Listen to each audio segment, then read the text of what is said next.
ခေမာတိအကြောင်းကအနိဋ္ဌာယုံတစ်ခုမှမပါဘူးအိဋ္ဌာယုံနေကြီးပဲဟုတ်လားသူကအလွန်ကံကောင်းတဲ့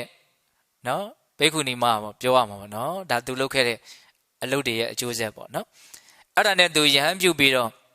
15ရက်မြောက်တဲ့နေ့မှာပဲသူယဟန်နာဖြစ်ပုံလေးကလည်းပဲရိုးရိုးရှင်းရှင်းလေးပဲ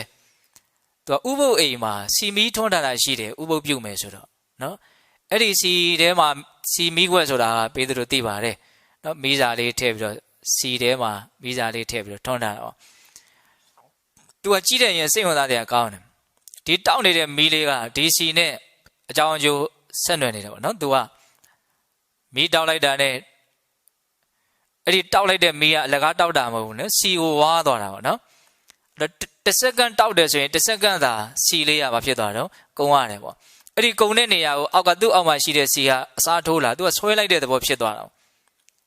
ဟုတ်လား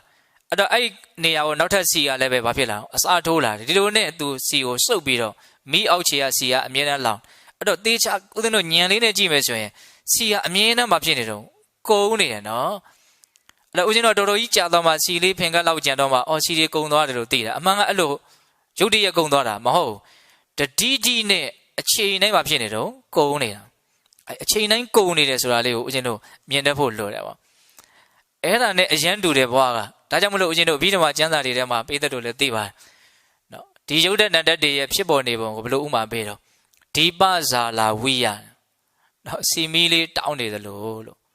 ဒါမီးတော့ကလေးတောက်တာကိုတေချာကပ်ပြီးတော့ကြည့်ဟုတ်လားတောက်လိုက်တိုင်းစီကုံရတယ်ကုံတဲ့နေရာတိုင်းကိုအသစ်စီကရောက်လာတယ်ရောက်လာပြီးသူလည်းဘာဖြစ်သွားတော့ကုံရတယ်အဲ့လိုပဲဦးဇင်းတို့အခုရှင်သန်နေတယ်ဒီအသက်ကလေးအခုကျတို့တရားဟောနေတယ်ပေးတဲ့တို့နားထောင်နေတယ်ဒါက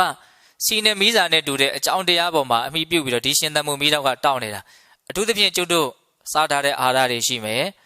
နော်ဥဒုနဲ့စိတ်နဲ့ဆိုတာတော့ထားလိုက်တော့ပြီးတော့ဘာရှိမလို့ကံအရှိန်ပေါ့နော်လူဘဝမှာဘယ်လောက်နေရမယ်နော်အကြောင်းတရားပါတယ်လဲဆိုတဲ့ကံတရားပေါ့နော်အဲ့ဒီအရှိန်ကိုကျတို့တစ်စက္ကန့်သာနေလိုက်ပြီဆိုရင်အဲ့ဒီကံအရှိန်နဲ့စားထားတဲ့အာဟာရဒါမြင်သာတာလေးကိုပြောတာပါအဲ့ဒါဘာဖြစ်တော့တစ်စက္ကန့်သာကုန်ရတယ်အလကားကျတို့နေရတာမဟုတ်ဘူးနော်ကိုယ့်ရဲ့လူဘဝမှာ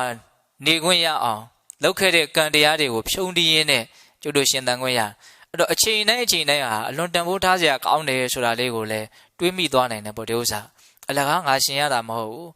လူဘဝကိုရောက်ဖို့အတွက်ကုသိုလ်တွေလုပ်ခဲ့ရတာရှိတယ်တစ်မိနစ်နေလိုက်တယ်တစ်နာရီနေလိုက်တယ်အလကားနေရတာမဟုတ်အဲ့ဒါကိုဖြုံးတီးပြီးသားဖြစ်သွားတယ်ဟုတ်လားစားတဲ့အာစာရလည်းဘာဖြစ်တော့ကုန်တယ်နော်ဒါလည်းတန်ဖိုးရှိတာပဲနော်အလကားရတာမဟုတ်ရှားဖို့ရတာဟုတ်လားရှင်သန်ဖို့အတွက်ပေးရတဲ့အဖိုးအခတွေကိုကျတို့မြင်ဖို့လိုတယ်